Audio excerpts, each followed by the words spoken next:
Hello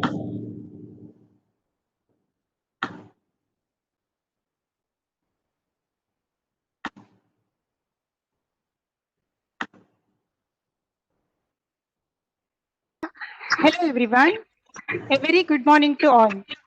Welcome to the webinar on machine learning using Python. Take this opportunity to welcome the resource person of today's webinar, Dr. Smita N. Pai. Dr. Smita N. Pai is currently the professor in the Department of Information and Communication Technology, MIT Manipal. She completed her degree from Malnad College of Engineering, Hassan, followed by Masters and PhD from Manipal University, also referred to as MAHE. She joined the Manipal Group in 1996. Prior to this, she was working for NMA MIT NITE. She also worked in various industries for nearly 5 years. These years saw her grow in the area of keyboard, digital panel meters, digital weighing machine, and personal computers, etc. Her master's project was conducted in Hochschule Bremen, Germany. She has been a resource person for various talks in many of the nearby colleges. Her area of expertise is in the area of wireless sensor network. Currently, she has students carrying out projects under her in the area of IoT, machine learning, etc. She has published papers in journals and presented papers in various conferences. With this brief introduction, I welcome Dr. Smita N. Pai to the webinar. Thank you, Madam, for accepting our invitation to be the resource person of today's webinar. I also welcome all the participants to the session. Thank you all for being part of this event. Participants, please note, you can post your queries during presentation in the chat box. The feedback form link will be shared in the chat box at the end of the session. Without any delay, I request Madam to start the session. Over to you, Madam. Thank you, Sumangala, for the wonderful introduction. So let's start with, I suppose all of you are comfortable and able to hear me. Okay, I suppose that's working fine. So let me share my screen.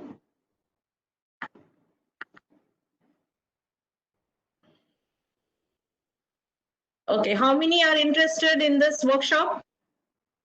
There might be some who will say yes and some who will say no, isn't it? So we have what is called as classification, which says yes or no. So today's topic, we will deal with linear regression, logistic regression, and k-nearest neighbor learning. So the linear regression example is mostly used for regression problems. Regression means where you have continuously varying values. In the case of logistic, is mostly to classify, like yes or no or something like this. So if I ask you, how do you rate presentation between the range 0 to 100, you might give values 5, 10, 15, something like this. So these values which are continuously varying is coming under regression. So I will introduce you Jupyter Notebook, the programming environment Jupyter Notebook, Google Colab, and Spider. Jupyter Notebook Spider will come when you install Anaconda platform. Okay, so let's get into the basics of machine learning in artificial intelligence space. When we talk about artificial intelligence, it will mimic what a human is currently doing, or whatever human is doing, that they want to mimic using some programs or any other process. Machine learning is a subset of artificial intelligence where you will make the program learn without actually programming. So we will see what that means. Next comes deep learning, where you will have neurons which are placed, and these neurons will work just like the way our brain works. So there are a number of definitions for machine learning. I picked only one, which is given by Tom Mischel. He says the field of machine learning is concerned with the question of how to construct computer programs that automatically improves with performance. So you're going to write programs, and the programs are going to improve with experience. A number of libraries are supported in Python. Some of them are NumPy, SciPy. NumPy is mostly for arithmetic operation. SciPy is for mathematics, science, and engineering. Theno is used for multidimensional array. Pandas for data frames and series kind of problems, even data structure problems. Matplotlib is for plotting bar, pie chart, etc. Scikit-learn, you have a lot of models in this, so we will extensively go deep into Scikit-learn. Then we have TensorFlow. Basically, it is to train machine learning models. And Keras are basically for deep learning, where we do prediction, feature extraction, and fine-tuning. PyTorch is normally using GPU and mostly used for computer process. And we have Seaborn, which is used to see patterns or how to visualize the outputs. Okay, so some of these we will go through in this course. So with Scikit, the things that we can carry out is classification. You can do regression, clustering. Clustering is grouping a set of data into objects which are having similar characteristics, something. So many other things are there, like your dimensionality reduction, model selection, pre-processing, and so on. So this is available on the website. You can go deep and look at each of the machine learning models. So let's start with linear regression. We will learn only one model, that is linear regression, because we are having only 1 hour. And based on this, we will go deeper with respect to visualization. And then we will see how this linear regression can be converted into a classification problem. And also one of the examples with KNN. So what does this linear regression do? Suppose we have two variables. One is the input and the other is the output. What is the relation between the set of inputs? And inputs are called as attributes or features. So what is the relation between the attributes and the output is brought about in this linear regression? Linear is straight line. Regression means continuous value. So output of this, just a second. Output of this will be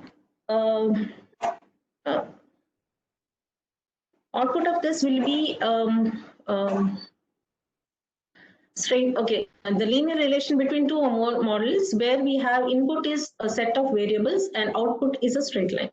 So here what we are going to do is, if it is only one variable in variable, then you will have one straight line, that is one data type and one output. If you have more than one inputs, that is more than one attributes, you will have one a plane which represents the output of a particular model. Now let us see with an example. So if you have more than 3 dimensions, you will have a hyperplane. Here is one example which is normally seen. One is where you are having a single feature, the area of the house and the rent. So this example says you are going to predict what is the rent given the area of the house. Okay, so if you look at this input here, if you look at this input, just a second.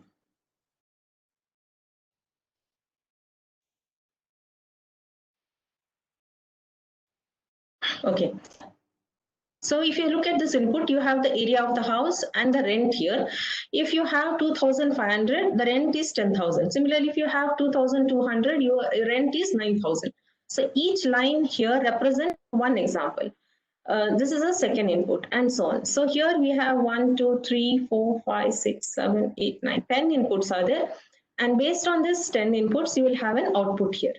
What we have done is, right now we have just plotted here. This is the output rent, and on the x-axis we have the area of the house. So you can see 2,500 corresponds to the value here, and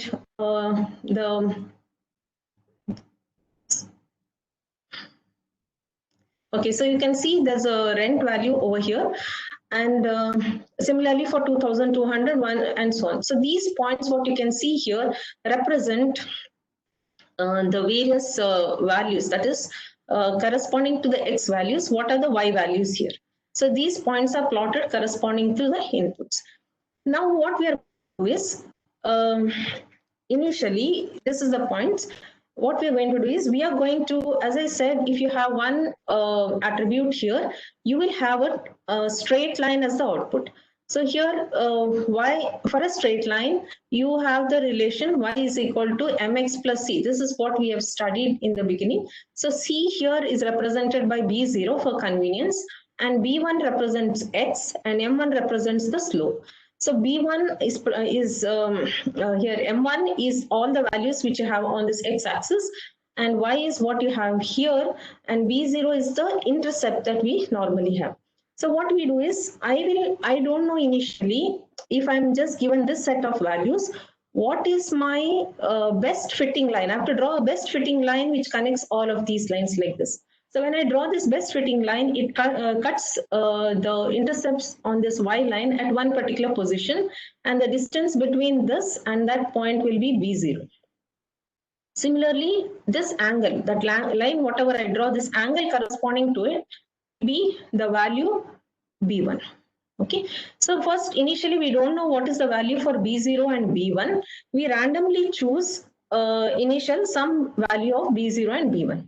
So if I choose this value of b0, then and some random value of b1, I have got one slope like this.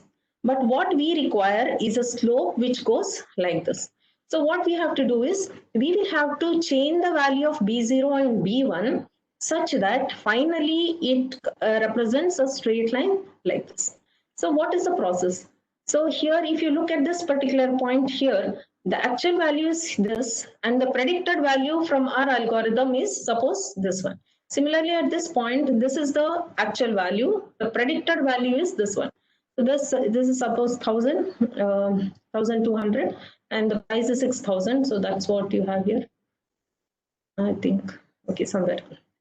Now, so what we do is, this difference between actual, these are predicted values, these are the actual values. This difference, whatever you have here, from actual to predicted, this difference has to be reduced. So what we do is, we use two formulas which are shown here. B is equal to B0 minus learning rate into M0 into 1 by all these. This is one formula. What you will, to derive this itself, it takes more than 1 hour. So from that understanding, we have here, I substitute the value of B0 and the learning rate. Learning rate is how fast you want this algorithm to learn. If the learning rate is fast, you may not be able to converge to a solution. If it is too slow, it takes very long to get the results. So this is the predicted value that I spoke about and the actual value, and this is the number of rows. So you find the difference between predicted actual value whole square and for all rows. That means I have drawn that line, the previous line which was drawn here. The previous line which was drawn here, I have the predicted value, actual value. The difference between these two for each of the rows have to be computed. So predicted minus, this is the actual value minus the predicted value here. You will have to find this difference, square it for each of the rows, and it has to be substituted in this particular expression. Similarly, for B1, we will have a similar expression which is going to come up. Now, after substituting, you will get new value of B0. So this is a new value of B0 and new value of slope. And this process you will continue. So with the continuation of this problem, you will finally be able to get a proper line which best fits, because we cannot get, if you have to just draw a line, it will be moving from here like this. But right now, the best fits one straight line, which is linear, is this particular. And what you have here is the differences, and this is what is the error. So when you sum them up, this will become your total error which is present in this particular problem. So right now what has happened is, we have trained the model, and the result of the model is the straight line. Now what we are going to do is, if you see here, we have values till 1000. We put, now we can, once the model is trained, all these inputs can be removed. So I remove all the inputs. We have only this particular training line. Now from this now what we can do is, if you give a new input, suppose I give a new input 1300, I should be able to compute the rent. So here is the value 1300, and the rent corresponding to it is what you get here. So this is what is the problem. This is how you solve the problem of linear regression. So in this, you can see we have given the input, we have given the output, and this is called supervised learning because you have an output here. Some values are known, and for the given input. So with this known input and output values, we are training the model, and with this information, we have got a straight line. And from this, for any input, whatever you give, you are able to predict the output. So this is how you go about linear regression. Any doubts so far?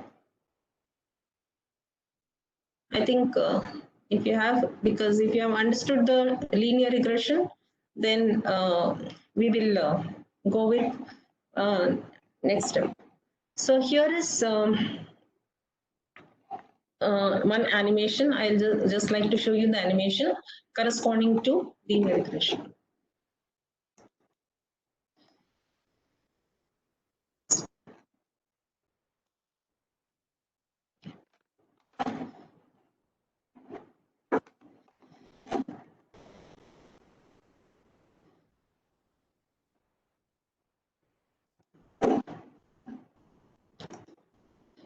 So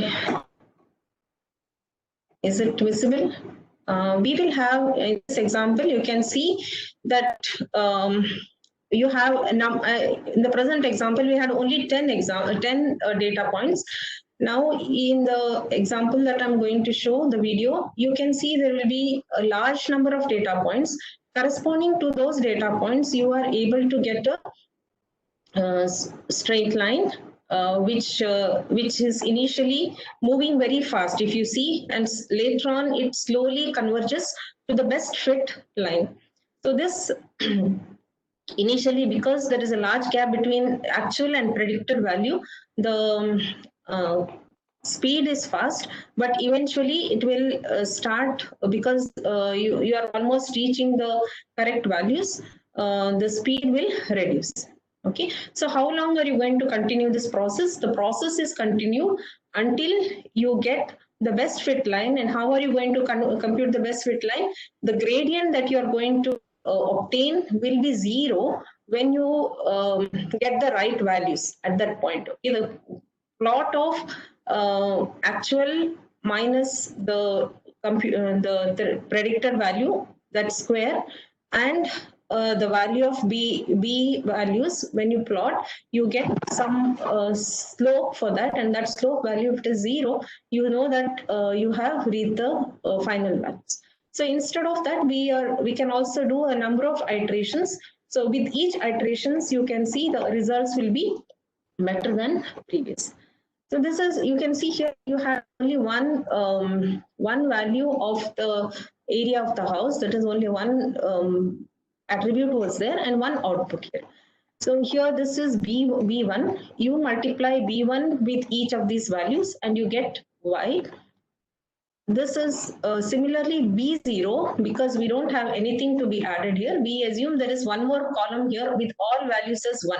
So 1 into B0 plus B1 into 2500 will be the value that you will get for the first round, and that will be the predicted value. Similarly, B1 into B0 plus B1 into 2200 will be that value. That is the predicted value. This is actual values. What you see here, actual values, and what you compute with the values of B0 and B1 from this algorithm is the predicted values. Let us now see the case of multivariate. Multivariate means more than one variables are there.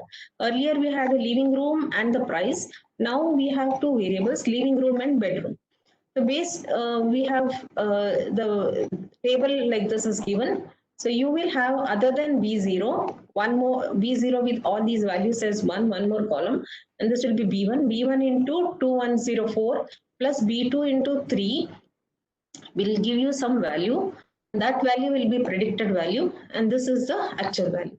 So we will find the difference between predictor and actual value.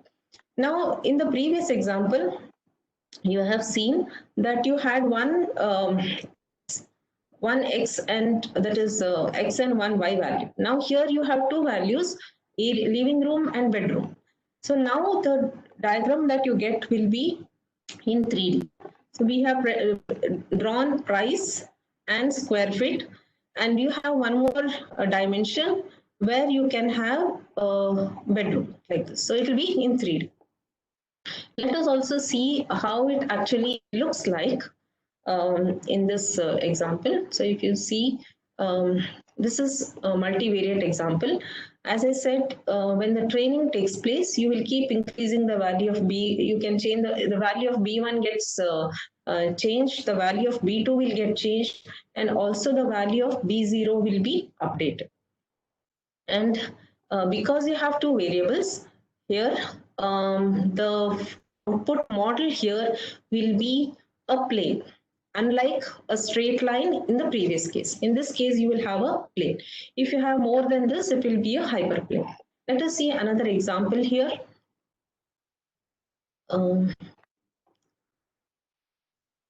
So in this example, I will show you how a plane will separate or plane forms the best fitting line for all the data. So do you have anything? Okay, you're not able to see the animation, is it?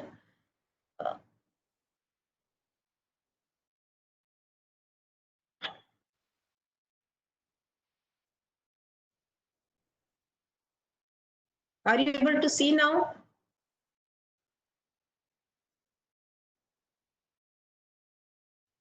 Are you able to see the animations? No? Okay, I think I will share the animations after the session. Maybe I don't know how I can do that. Or if anybody has any information, I can how to this thing share. I will do it. Otherwise, I'll share the animation later on after this thing. So this is how a plane partitions or plane forms the best fitting line. So we have seen this as a regression problem because all these values are changing continuously. And we can also convert this into a classification problem. So if it is a classification problem, some of the inputs will belong to one particular class, some other set of input belong to other class. So we can have, this is multivariate as I said, and this is a class. This is binary class because you have two classes. If you have more than one class, it will become multinomial. Okay, so here I've randomly put for this combination, it belongs to one class, and for this combination, it belongs to another class. So what should be the value of B0, B1, and B2 so that you are able to classify them properly? So, away from this is the last slide I have for this session, then we'll go into the programming. Here there are three types of class, Setosa, Versicolor, Virginica. And this is given to you. You should be able to classify them into three different categories. If you look at from the computer vision perspective, you will feed them and to a neural network. We can use convolution neural networks or something. A large number of pictures like this, and you will be able to find a classification. But right now, using machine learning techniques, we will have to see how this can be classified. So for this, what we are going to do is we have the sepal. We have the sepal here. So this is sepal and this is a petal. So you can see in the three variants, the size of the sepal and petal are different. So here you can see the width is different, the length is different, and so on. So using this concept, we are going to classify this flower into different categories. So we will go to programming now.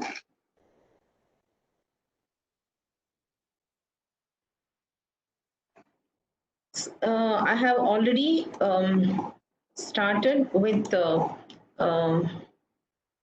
Jupyter Notebook. We will come back because it takes time to load. So I've already loaded my code, and this is where my code is. Jupyter Notebook is having different cells. Okay. In each of the cells, like suppose I show you, it will be something like this. This is a cell. In this particular cell, I can write the code or I can write the text. So this becomes easy for us to use it as a reference. Like for every code, it's like a comment that you can keep adding.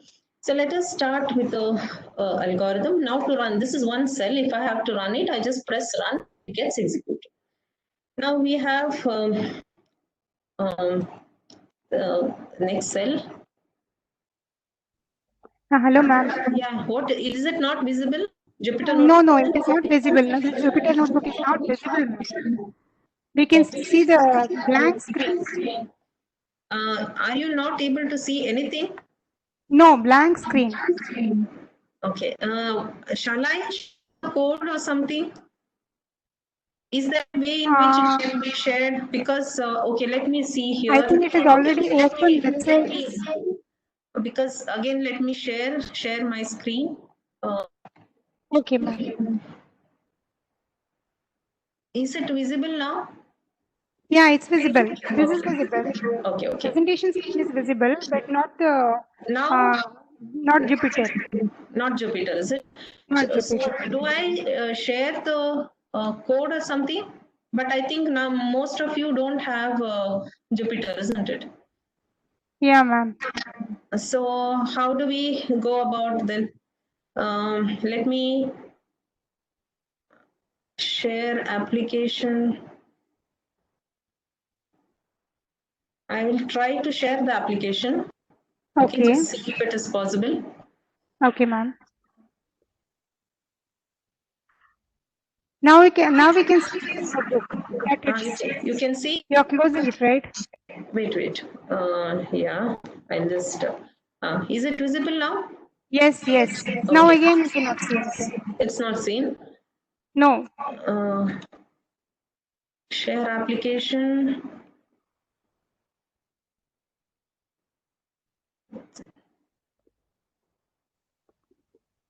But it shows it is sharing the application. No, ma'am, it's blank.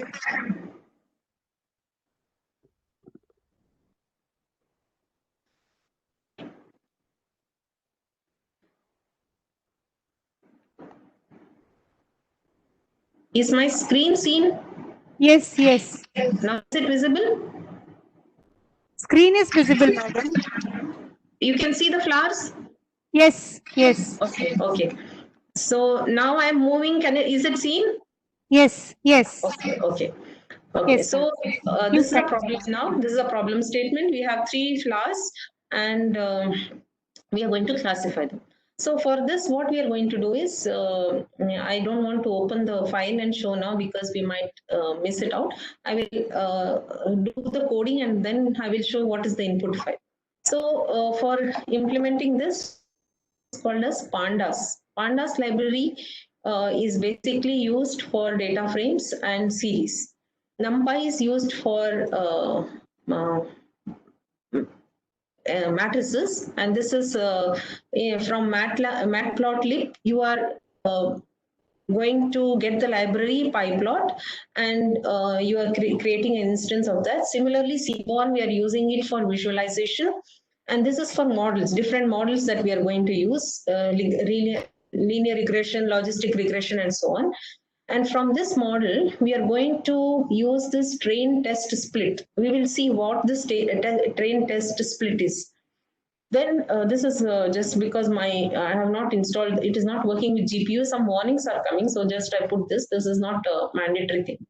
And percentage matplotlib inline will allow you to plot the graphs as and when you execute. So if you see this is one cell here, and it's still not executed. If I execute, this blank will be changed into a number. It will tell you which the highest number will tell you the current cell which is run. So let me run the cell. I can call this run function. When I run, you can see it has changed from blank to star. And once this execution is completed, a number appears here. Okay, so it's taking some time to execute. Meanwhile, I'll explain what is happening. Here, what is happening is we have a file. I have stored a file called iris CSV. What is there in this file? Let us see. So in this CSV, we have the three types of flowers, and the three types of flowers, its petal length, petal width, sepal length, and sepal width are saved. They are floating point numbers which are stored in that particular file. So how many of these are present? How many like in the example with the rent, we saw there were 10 examples. Here with this command dot shape, we will come to know how many rows and how many columns are there, and that can be displayed. So you can see by now it's executed, it has become 1. So now let me execute this. So it becomes it's changed to star. So it says there are 150 rows and 6 columns. So we will see what is present in this particular data set. So let me run this. So when I run this, you can see in the iris CSV. Okay, what is CSV is common separated values. So there is one file with the name iris, and it is of type CSV type. I will open it later because I'm worried if the screenshot goes. So here you can see 1, 2, 3, 4, 5, 6. So 6 columns are present. That is what you see, and 150. So you will have this ID 1, 2, 3 like this up to 150. So 150 sample data is present, and it says for the first flower, the sepal length is 5.1, its sepal width is 3.5, petal length is 1.5, petal width is 0.2, and that species name is called as Iris setosa. So this way, for different flowers, this data is taken. And with the command data set, so this data set is an instance that you have obtained by reading this particular file, iris.csv. Now on this data set, if I say head, show top 5 data values. If I put some value head 3, that means the first three values will be displayed. So this is the input file now we are going to work with. In this example, the way they have placed the data is first all setosa is kept, then versicolor, and then virginica. So there are 3 types of flowers which are kept, and they're kept in a sequence. It need not be kept like this. You can have a mixture of setosa and all those different varieties of flowers together. Now let us see. We can see on this data what is present actually in this data. So if I look at the information corresponding to it, it says there are 150 example sets, and you have all of them are present. All the data are present. That means if you look at this here, all these values are present. In data set, it need not be that all these values are present. Sometimes it will be blank, sometimes it will be not applicable, and so on. So in this particular example, whatever I have taken, all the data, that means all of these have values, all of these have values. So 150 values are there here, 150 values, and so on. So it says this ID is of integer. The other 4 values are size of the sepal length, width, and petal length and petal width. They are of type floating point, okay, decimal. And the output here is the species. The species is your setosa or virginica or versicolor. So output is the object here, which is a string type variable. Now let us try to describe what is present in this. So if I say describe, it will give me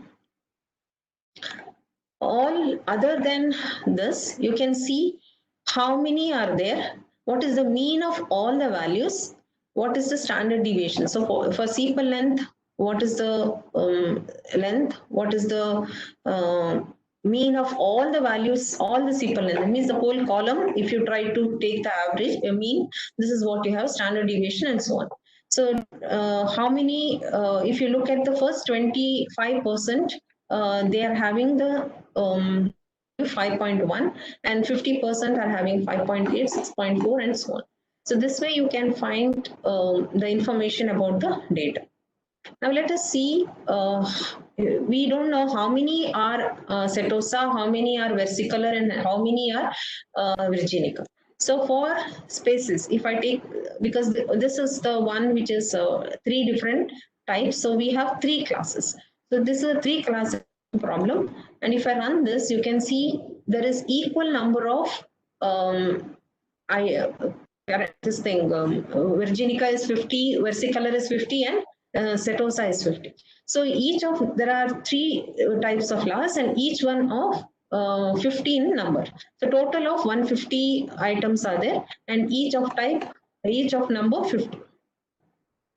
Now what I'm going to do is, I will, because I wanted to introduce visualization effect, we can see here, I have set the size of the plot 20 rows and 3. That is, this 20 and 3 will represent inches. It's just, I've taken randomly.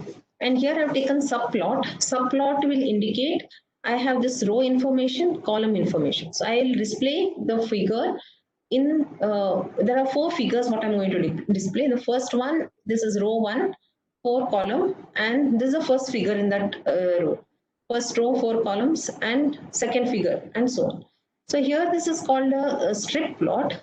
When you use strip plot, one of the variable is categorical. Categorical means you have category. So species is a categorical variable because you have a class associated with it. We have 3 classes.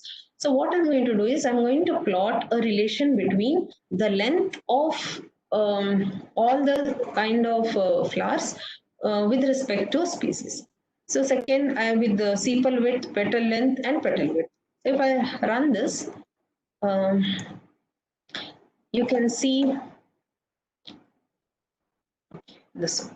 So this is called a strip plot, where one of them, this is categorical, and this is a continuous varying variable. You can see these values. This is a length of sepal, length of the sepal, and you can see they are of different sizes. So this Iris setosa has got sepal length which is confined to this size.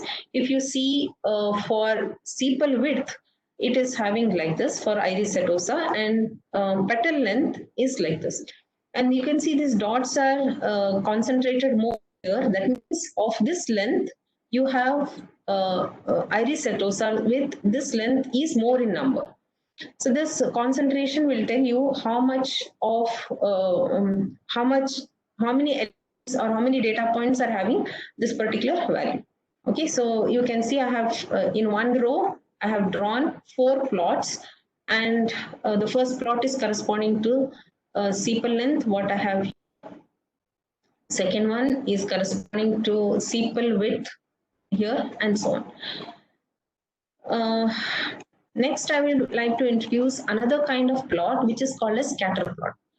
So you can combine the scatter plot with some other plot as well, but right now I have only one type.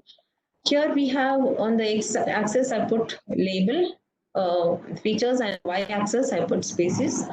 And in the data set, you can use this location. Location will give you the column values. So here colon implies this comma on this side will correspond to column side, and this part will be corresponding to row side. So before this, colon implies starting value of the row and ending value of the row. Here I'm going to use all the rows. So starting from 0 to 150 like this. And here I'm going to use sepal length centimeter, this one. So this way output will be on x-axis, I'm going to put all the rows for sepal length, and on y-axis I'm going to put species. And the color that I have suggested is blue, you can change, and the label I have given as sepal length and so on. So similarly for all other categories, I have plotted. for all attributes. Okay, so let me plot this. This plot is plot. Scatter plot will give you the distribution of each of the species. So here is the scatter plot. We have, let me show the first one. You have features and species. So features are here, you can see, and species is written here. And here we have this particular box here, which is legend and this location, and what is the size. Like if I change the size will change. The size of the font will change. So first one, if you look at the first one, it shows for sepal length, color is blue. Okay, so here all these corresponds to sepal length. So in Iris virginica, this is the sepal length. That means the length of this sepal is very large in the case of Iris virginica. Versicolor, it is in between, and for setosa, it is smaller. Similarly, this red color corresponds to petal length. So petal length is smaller here, and so on. So this way you can find the values, because this is a constant. You have three different categories, they come in a straight line. If this was not a categorical data, it would have been spread out, it would have scattered. So here we have used scatter plot to show the features corresponding to three different flowers. Next, I want to introduce another kind of plot called violin plot. Here, even this is a combination of box plot and kernel density estimation. Box plot is mostly used in most of the applications. I will not go in depth what box plot is. Here, okay, it's executing. Here it will kernel distribution. This is the plot that you're getting. So we will see here. It is sepal length and species. The first plot here. Again, I used the subplot. Let us look at only one of them. Sepal length and species. Here inner is stick. Stick means I've drawn sticks here. Each stick will give an indication of the that the data for this particular value of length. And here this blank means there is no instance of this, no data of this type. And this width will signify that there are many Iris versicolor at this point, many flowers of this sepal length and very few of this sepal length. So this plot will help you find out the density of each of the data points at different locations. Other plot is called a swarm plot. Here I have combined swarm and box plot together. Let us see, here you may not be in violin you may not appreciate it. So you can see a better view of the distribution in this category, that is when you use swarm plot. Here also you will have one of them is this is a categorical data, and this is your continuous variable. So here this box, if you see this box is called the box plot, and this what you can see in black is swarm plot. Swarm plot gives an indication of how many are present at each of these locations. So here you can see, if you see at this in this example, the distribution here is highest here, and you will not find any of the petal greater than this particular length. These are whiskers. This indicates 25% of the data. This is 50, 75, and 100%.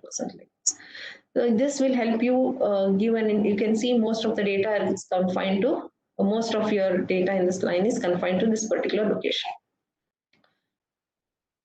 Now, here you can see I have combined box swarm together.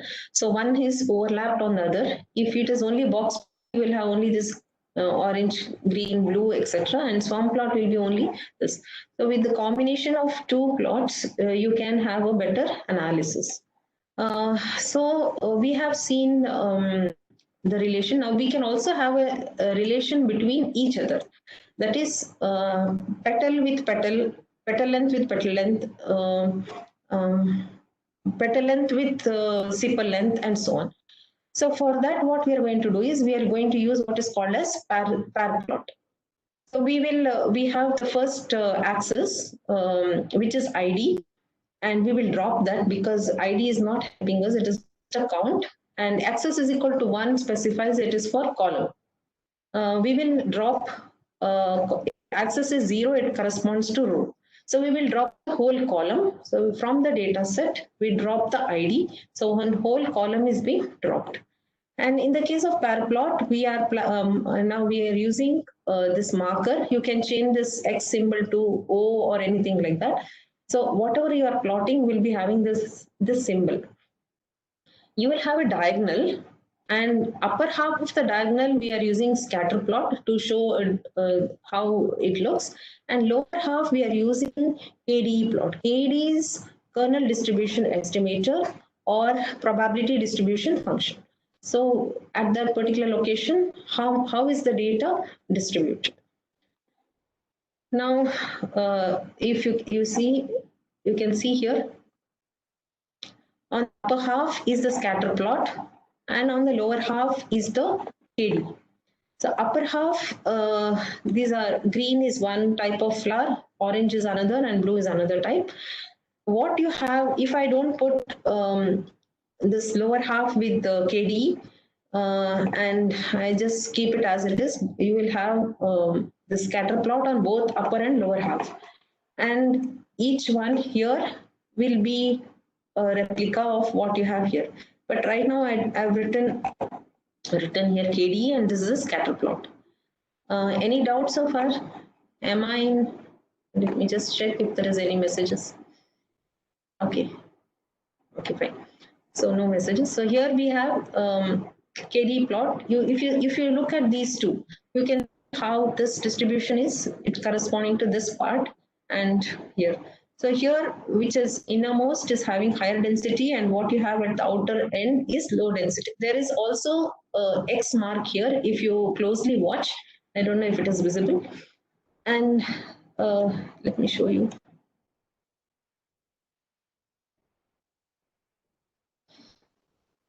So this is how it looks like. Okay. This plot is sepal length versus sepal width. And what you have here, sepal length, if you look at this particular, sepal length versus petal length, and so on. So every attribute is plotted with every other attribute. And so on the diagonal, you will have sepal length plotted against sepal length, sepal width plotted against sepal width, and so on. So here, what does this give an indication? You can see sepal length of this blue color flower is concentrated on this half, and it peaks particular value. Okay, and so on. So for sepal width, you have this plot, and so on. So petal length for this particular flower, blue color flower, most of them are having this length, somewhere close to 6 centimeters, and these other two type of flowers have smaller length, and it is shown like this. This pair plot will also help you analyze how the data is distributed. So far we have seen different ways of displaying the information. Now we go about the analysis part.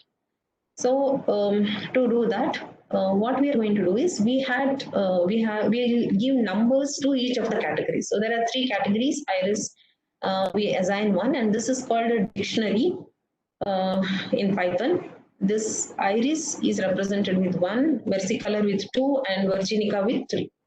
So I use this variable, any variable you can use, is having this categorization. Now I need input and output. Input, if I say, is X. From that X, we had 6 columns: ID, species, sepal length, width, petal length, width. So 6 columns over there, of which we are going to drop ID and species.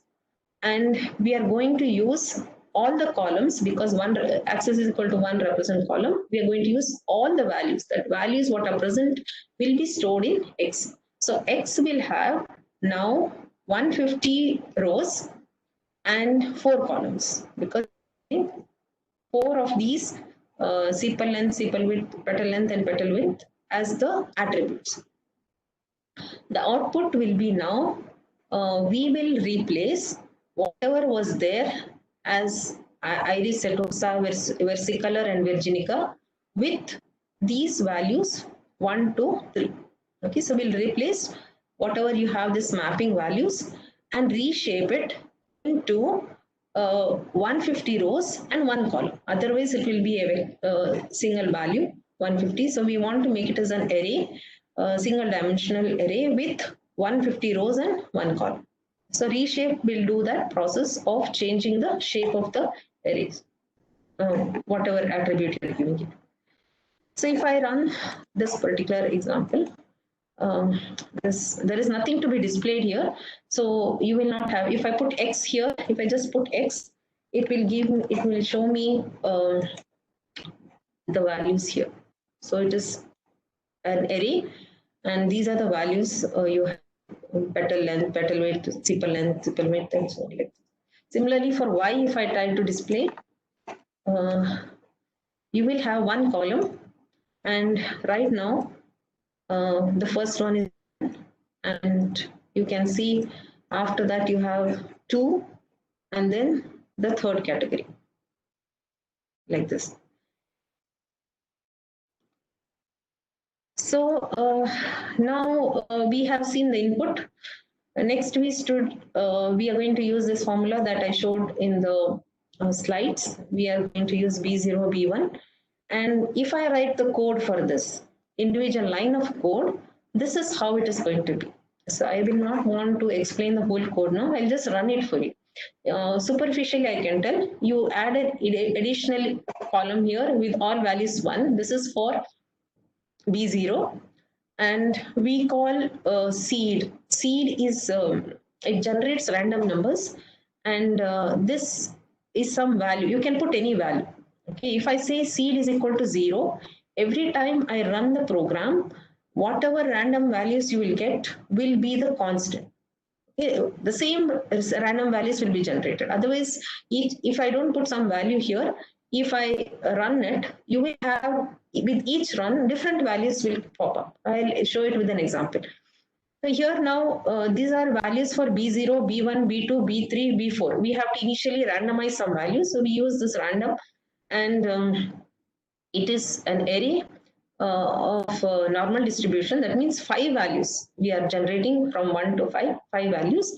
And each one will have a value between -1 and 1, okay, because we are using normal distribution. Some random values are generated. So we are initializing 5 values right from B0 to B5 with some random value.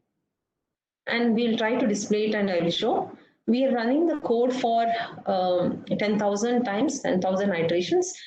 And learning rate, we use in this, you can see there's a learning rate here, that value. And that is the learning rate. And then this is a formula half into rows. You can see it's mapped the same. The summation is there here, predicted and actual and something. So this is what you have, whole square. This B value, minus equal to means you keep updating every time. So 10,000 times this loop is run. And finally, what you get is, you get the value for, you can predict the value for the output Y, okay, using the value of B, what you have computed, and this is X add is same M value that we are being using in this formula. We were using M value was X values, X axis values. And we plotted, if I'll plot this with limit, this is just a limit which shows the size of the values of along y-axis, and these are the labels for x and y-axis. We will show this output. So if I run this is after training what is the value of B, and before training what is the value of B. Okay, this is the random initial value. So when I run this code, this part of the code, when I run, this is the initial value which was randomly chosen, and this is the curve that we are getting. That means initially it was having a difference. This is cost value. It is expected minus predicted value was this high, and with 10,000 iterations here, the difference between expected and actual value will keep decreasing. Okay, and you can continue it. If you keep continue it even more, then the error may start increasing. So you will have to check how long you have to, how many you will have to do this process. Or once you realize the values are increasing from the previous value, you can stop the process. So after training, this is B0, B1, B2, B3, B4 values. Now we have trained the model. Now let us check one unseen input. I have one unseen input here. Sepal length, sepal width, petal length, petal width, whatever those 4 values. I'm giving 3 inputs. Okay, 3 data inputs. In the example for rent, we gave 1 input. We can give 1 input also. Right now I've given 3 inputs. And I know beforehand, I checked on the graph that if I give this sepal, these values, what you can predict is it belongs, this particular thing belongs to the first category of flower. With this length of sepal length, petal length, etc., it belongs to category 2, and this is for category 3. Here I've directly used predict function. Just let me run this. There's a mistake there. I will come back to it. I shifted the code somewhere else. We will come back to it. This is LR is using inbuilt model. So with that model, when you run, you will be able to get the values as 1, 2, 3. Okay. Here. So with this way of writing the code, you can see the size of the code is enormous. In order to avoid that, scikit-learn already has inbuilt code, and that code is given by importing the libraries. So what we do is we have our whole training set X. X is having sepal length, sepal width, petal length, petal width, and Y is 0, 1, 2. That is the category to which it belongs. And of the total, now of the 150 categories, 150 columns that are there, we partition 0.4% of it for testing purpose and 0.4 of 150 for testing purpose and 0.6 of 150 for training. That means until now, whatever we saw, we gave the whole set of inputs, and we trained and we were trying to predict. Right now, what we are going to do is we are, instead of giving a new input from our side, we have the iris CSV file. In this file, you have 150 rows. Of the 150 rows, we are using 0.6 into 150 for testing, for training, and 0.4 into 150 for testing. So this train test split is obtained from the library that we had added here, from scikit-learn model selection import train split. So when you import this library, this package, and use it here,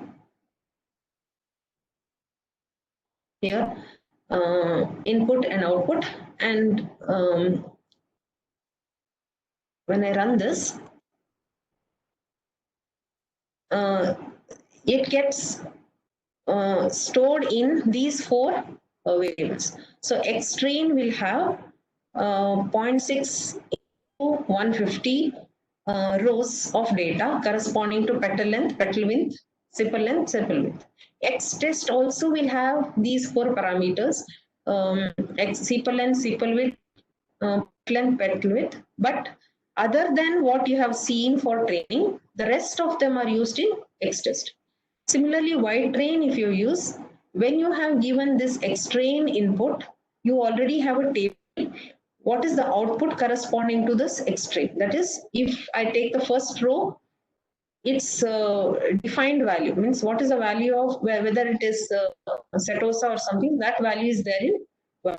So Ytest is if I give this input, what will be my output? That will be stored in y-test. Any doubts so far? Okay, so nothing. So we split this whole input into 150 into 0.6 for training and 0.4 for testing.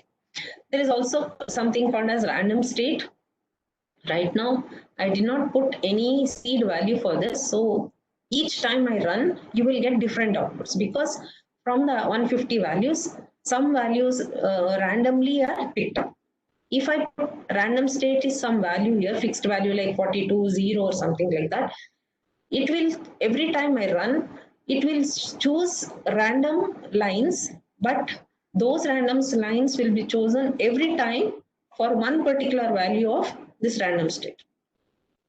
If I don't put 42, each time, first time when I run, it might choose for training, first line, 10th line, 50th line, 20th line. Second time it could be take 5, 5th, 9th, 10th, 15th, like this. With random state as some fixed value, if you are getting first, 5th, 7th, second time when I run, it will be first, 5th, 7th itself. Right. So right now I split this data. There is a library here from in scikit-learn. You have a linear model, and you import linear regression from that.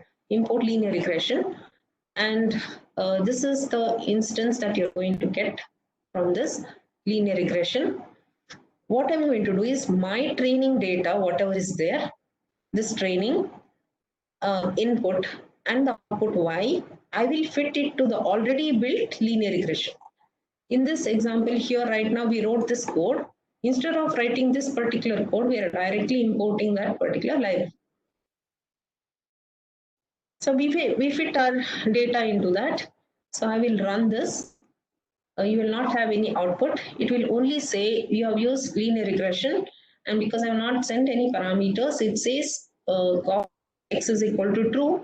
The meaning of copy x is equal to true is you are using the intercept. That means v0 is there. And if fit intercept is true, and you are going to the data what is there, if you see the columns, all the values are between 3 point something to 8 point some value, all the values. In this example, all the petal length, petal width are in a small range between 3.8 or something, 3.3 to 8.9 or something like that. But there could be examples where we have seen, like the rent example, where we saw one column was of bedrooms and one column was the area. So in the case of number of bedrooms, it will be 1, 2, 3, something like that. But when you look at the area, it might start from 600 to 2,500. So there is a large difference in the values. In those cases, you will have to normalize it. There are many ways. The first one is standard scalar, where all the values will be, if you have negative values, all the values will be between -1 and 1 in that particular column.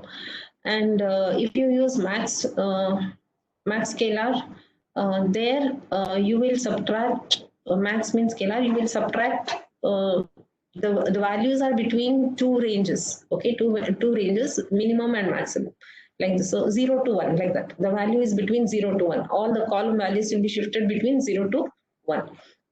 In this, because not much variation, I have not used the scalar transformations. So here there was no requirement of normalization. When from this we can check what is the value of the intercept on running this. The intercept value is 1.357. That means this is the value for B0. Then there are other values B1, B2, B3, B4. So these will give you this particular value. Okay. Now if I copy these set of lines which are here, this lines, if I copy here,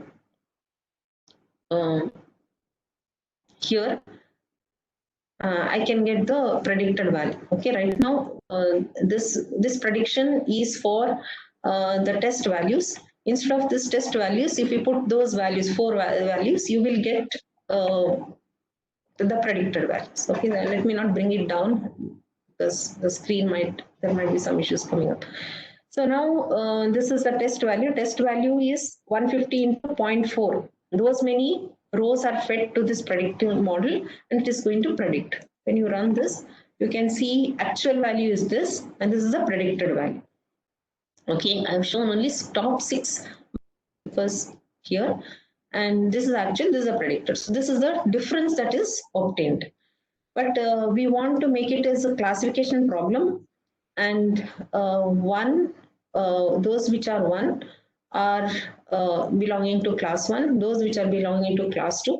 So this predicted value, I will round it up and I'll make it as a class. So here you can see what you saw here table can be plotted using bar plot. So when you run this,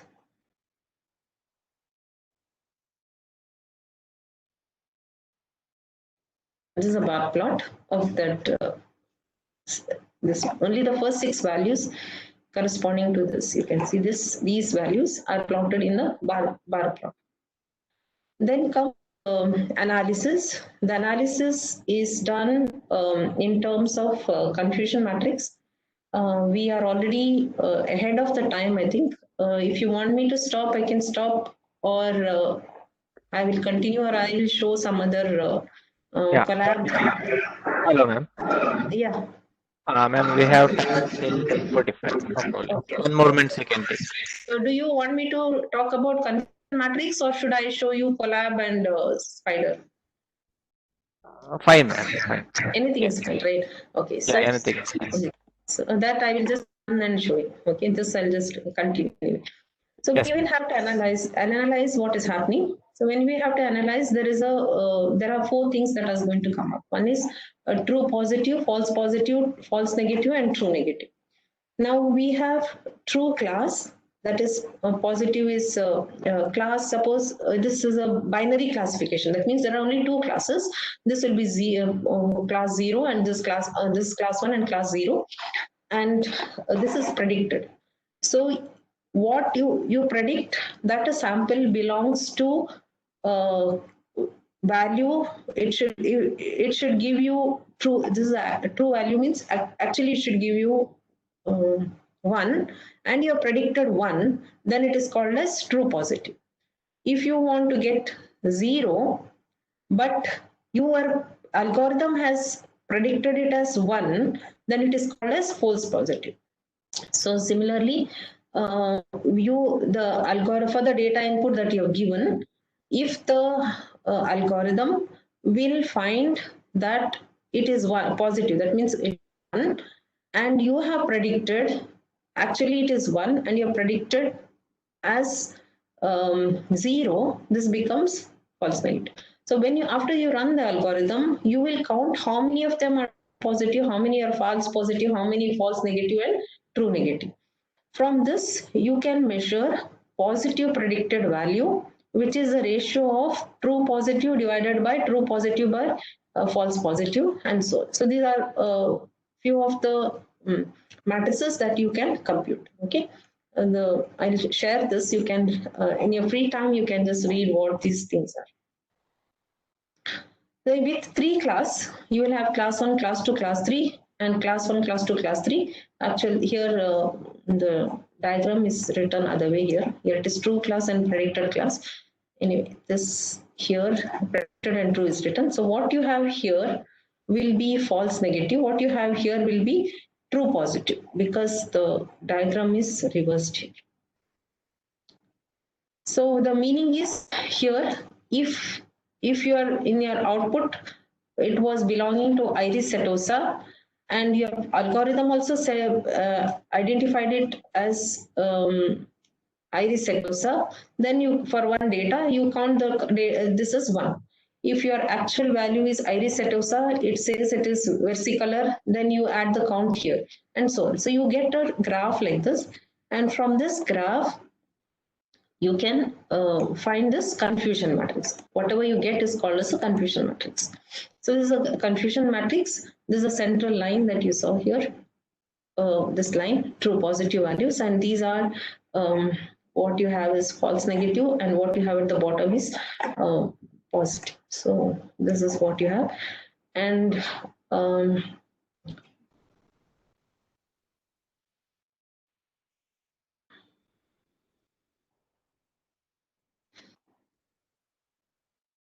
you can see there are two of them here. These are showing correct values, and these are two of them which are showing wrong values. Okay, I think here something is not wrong. The matrix should have shown two different values. Okay, let me just run this. So there's something wrong. So you can see here 2 and 2. These are the two values which are wrongly identified. So this is class, one particular class, there's another class and another class. 3 classes are there. It should have belonged to this class. This is a true value, but it predicted this one. It should have belonged to this class, but it predicted this value. So these are the two cases corresponding to it. This should be, if you say this is a true class and this is a predicted class. So for the second one, this one, it's here, but it is gone to third class like this one. So this is the confusion matrix that you have. And also we can get classification report for that. The classification report will give you statistics of precision, recall, FN score, and support. Precision, how your computing is. Given this confusion matrix, you can run like this. The value corresponding to the topmost column of the confusion matrix divided by the sum of these values. So here, this is what you get is a sensitivity. So one sensitivity is this column, which is same as recall. So if you see this is 1, that means take this value divided by the first row. Take one value that is 50 divided by sum of all these values. So 50 by 50 is 1. In this, it is 48 divided by 48 plus 2. 50 will give you 96. And so on. So this way you can compute precision. I've drawn the diagram here. You can find precision, recall, and efficiency. This way helps you to find out what is the best, how good is your algorithm working. Okay, this is again for the overall, it is showing 97.3 accuracy. The other algorithm is logistic regression. I will not explain how it is. This is the formula that we are going to use. I'll directly go to the Colab platform.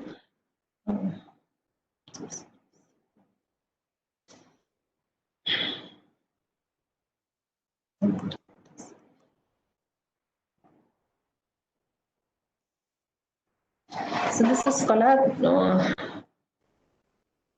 notebook. Am I still there? Okay, here you can execute the code. The whole code for logistic regression is written here. I am not going through the code. So when you run, you can see it is showing 3 classes, Iris, Setosa, based on the sepal width and sepal length.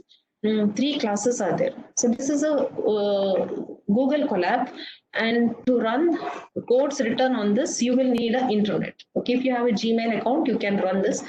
This is a logistic regression program, what I've written, like you had for linear regression. What you have to do is you will have to insert, suppose I want to write a code. So I will, this cell is created, and there is option here. Do you want to add a code or you want to add a text? If you this code here, or you write any, like suppose I write a is equal to 10, xa is equal to 10 is there, and I say xa, and I run this. To run this, I write like this. So it gives me value of xa, which is 10. So this is another kind of notebook where this is same as your Jupyter notebook, but you can use online.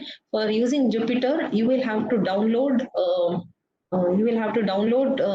Anaconda and install Jupyter. Whereas in this case, you don't have to install. Now there is another execution platform called Spyder. Here, this is k nearest neighbor. I execute Spyder here, and this is one algorithm. This is the environment which shows your variables, and you have another output here. This is a console which shows the output. Currently it is running. I can run two lines each by, you can see here, this is the data points, and then I got it mapped into different classes by using three nearest neighbor. And then you can see this is a mesh plot where you can see this belongs to one class and so on. So here this red belong to this class, but it is in blue, so you have misclassification for all these particular points.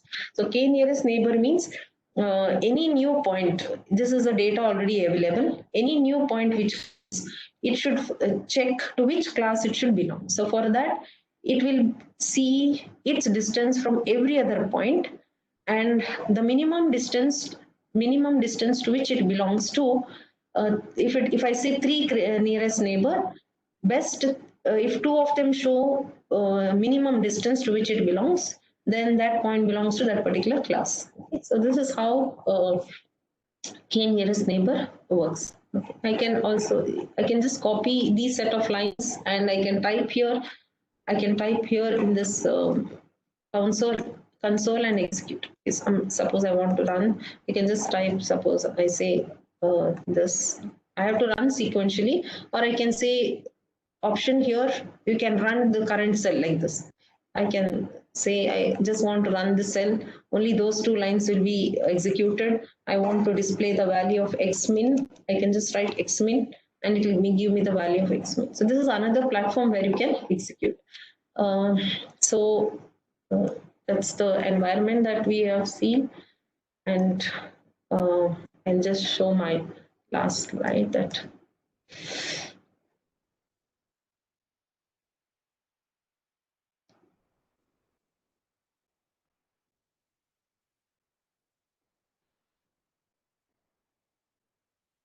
So this is how k nearest neighbor is. Suppose C is there. Am I visible? I don't know. C is there. It needs to be right. So this is how it gets classified. There are two of them which are closest to C. So it classifies itself with class O. Any questions?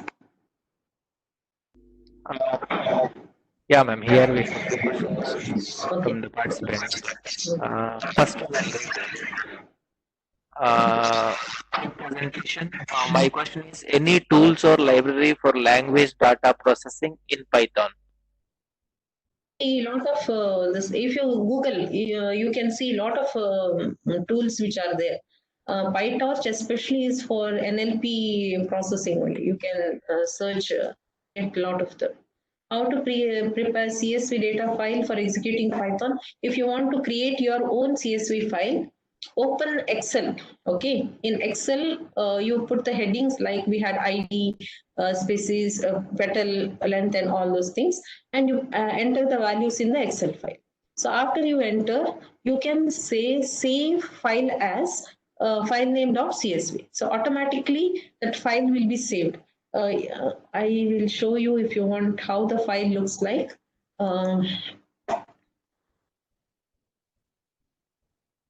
Because now I think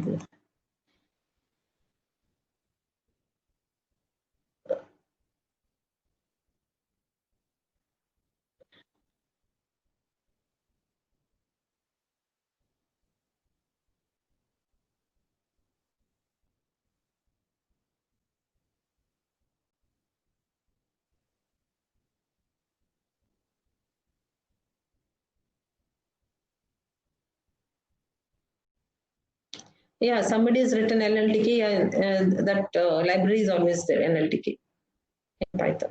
PyTorch is it has extensive libraries for natural language processing. So this is the Excel file, which is comma separated.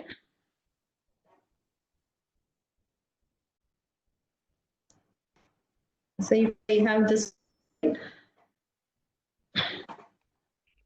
I can say file, save as.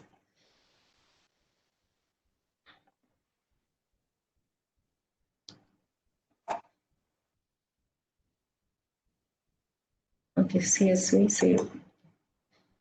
So here you can see it's already comma separated file. If you see here, there is a comma something like this. Okay? So if you open it with Word,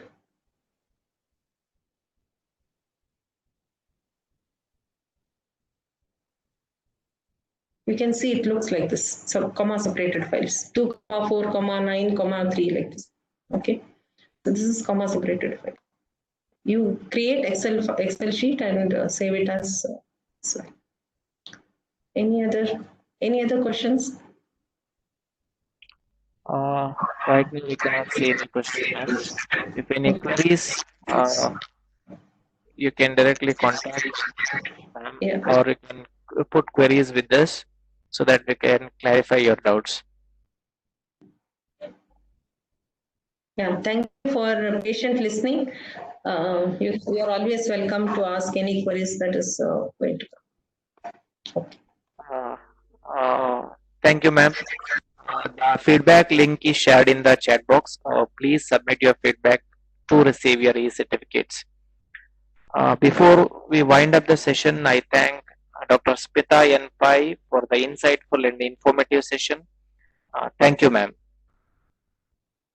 Thank you so much. You have given a very clear picture on machine learning models and how to use Python libraries and some of the basic algorithms, how it works and what is the flow of the algorithms. It is really insightful and informative, ma'am. Definitely the participants will be benefited by this fruitful session. Thank you, ma'am. I thank our management principal for their wholehearted support in organizing this event. And also I thank our press and media department for all the logistic support provided in conducting this event. Once again, thank you. Thank to all the participants and have a good day. Thank you, everyone. Thanks, Sumangala, and also SJEC for giving this opportunity to present this machine learning with Python to all of you. I hope it was informative and it was beneficial to all of you. Yes, ma'am. Thank you so much. It was much beneficial. We will wind up this session. Thank you once again. Thanks.